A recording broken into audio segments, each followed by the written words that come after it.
था चिरागा हर एक घर के लिए, कहां चिराग मयस्सर नहीं शहर के लिए। बकौल भारतीय जनता पार्टी आर्थिक नीतियों पर दुनिया के सामने तो हम बड़े हो गए हैं, लेकिन बड़ा भारत माने आप क्या समझते हैं? बड़ा भारत माने बड़े लोगों का भारत या गरीबों का भारत? मैं सत्ता पक्ष के तमाम लोगों को सुन रहा था। अगर गरीबों का भारत है तो फिर गरीबी क्यों है, महंगाई क्यों है, बेरोजगारी क्यों है, भुखमरी क्यों है? सत्ता पक्ष के लोग कह रहे थे और पूर्ववर्ती सरकारों पर आरोप भी लगा रहे थे कि 100 में 15 पैसा जाता था। अब जब 100 में 100 पैसा जा रहा है तो देश के हालात ऐसे क्यों है?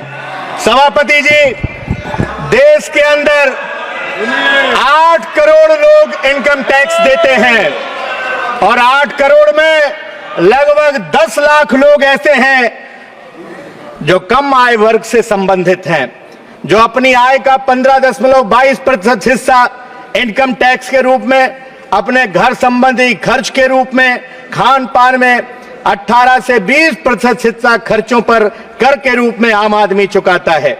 बची हुई राशि लाइफ स्टाइल, बचत, निवेश, इस पर खर्च करता है, उस पर भी कर का भुगतान करना पड़ जाता है। इस प्रकार एक मध्यम वर्ग व्यक्ति को 50 से 55% प्रतिभाग कर के रूप में करना पड़ता है, यानी वो प्रभावी रूप से 45-50% आय ही स्वयं पर उपयोग कर पाता है। आम आदमी अपनी आय पर आयकर देने के उपरांत जरूरत के लगभग सभी वस्तुओं पर जीएसटी चुकाता है। फिर अगर कुछ राशि बच जाए तो घर मकान खरीदता है, उस पर भी रजिस्ट्री शुल्क देता है। वाहन खरीदे उस पर भी टैक्स दे, रोड टैक्स दे, पेट्रोल डीजल पर टैक्स दे, और फिर कुछ बच जाए तो बचत योजनाओं में इन्वेस्ट करे, उस पर भी मिलने वाले ब्याज पर जीएसटी देने का काम करे। माननीय वित्त मंत्री जी, जब कर्मचारी 8वें वेतन आयोग की मांग कर रहे हैं तो आपने इस वित्त विधेयक में, वित्त बजट में कोई उसका उल्लेख नहीं किया। जल जीवन मिशन जिसकी बहुत चर्चा हुई, हर घर जल पहुंचाने की, आज सड़कों की हालत उत्तर प्रदेश के अंदर क्या है?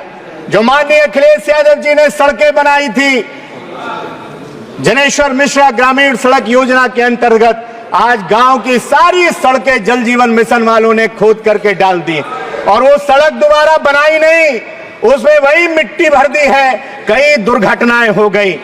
मैं एक चीज जानना चाहता हूं सभापति महोदय, जब हर एक व्यापार में नगद भुगतान होता है तो फिर किसान के गन्ने का उधार क्यों लिया जाता है?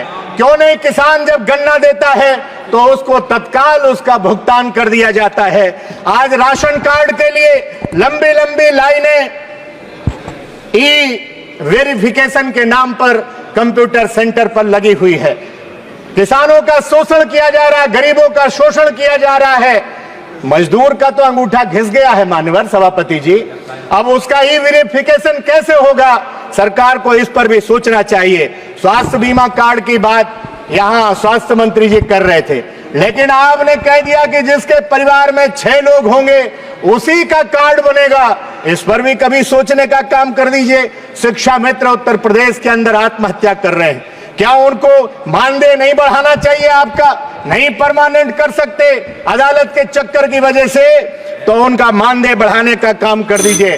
टेलीकॉम, सभापति जी जस्ट कंक्लूड कर रहा हूं, वैसे तो अभी हमारी पार्टी का समय है लेकिन 2 मिनट में, इसलिए टेलीकॉम कंपनियों ने बीएसएनएल को छोड़ दीजिए तो सारी कंपनियों में, क्या आप नहीं कह सकते थे कि आनंद फानन में इतना क्यों रेट बढ़ा दिया गया?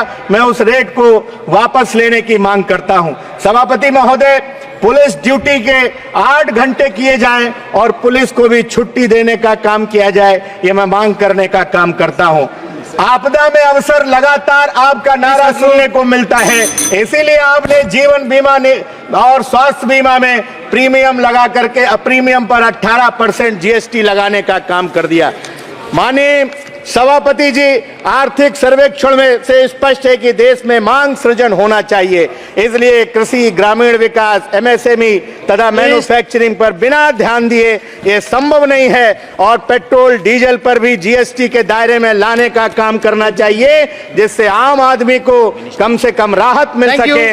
जो अनक्लेम्ड रकम पड़ी हुई 78,213 करोड़ रुपए और बैंक में जो कम पैसा रखने पर 8,300 करोड़ रुपए पड़ा हुआ है, उससे कम से कम किसानों का कर्जा माफ कर दीजिए। लेकिन मैं जानता हूं सभापति जी, ये ऐसा नहीं करेंगे, क्योंकि इन्हें उद्योगपतियों का कर्जा माफ करना है, इन्हें पोत किसी एक आदमी को देना है, इन्हें एयरपोर्ट भी उसी उद्योगपति को देना है, इन्हें बिजली भी उसी उद्योगपति का सौंपना है, क्योंकि आगे आने वाले दिनों में जब वो उद्योगपति चाहेगा तो देश ठप कर देगा। अंत में यहाँ दरख्तों के साये में भी धूप लगती है, चलो यहाँ से चलें और थैंक यू।